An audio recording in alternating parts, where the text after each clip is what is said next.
High বন্ধুরা, আবারও চলে এসেছি এসডি গ্যারেজ থেকে। দেখতেই পাচ্ছেন সুজুকি এক্সেস BS6 গাড়িটি খুব স্টারিং ট্রাবলস দিচ্ছে। তো চলতে চলতে বন্ধ হয়ে যাচ্ছে, ফুয়েল সাপ্লাই ঠিক মতন দিচ্ছে না। তো দেখতেই পাচ্ছেন,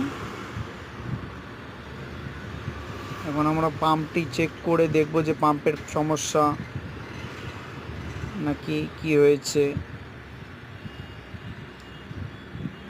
তো দেখতেই পারছেন, তো যেগুলো জায়গা পরিষ্কার করার দরকার ওগুলো পরিষ্কার করে দিব। আর সাথে থাকুন আপনারা, ভিডিওটা দেখতেই পাচ্ছেন যে ফিল্টারের কী কন্ডিশন। ফিল্টারটা হয়তো চেঞ্জ হয়নি কোনো কারণে, তো এখন ফিল্টারটা চেঞ্জ করে দেখব যে ঠিক আছে কি না, নাহলে অন্যদিকে সমস্যাগুলো আরও দেখব। ভিডিওটা দেখে কমেন্ট করে লাইক করে দিবেন, শেয়ার করুন।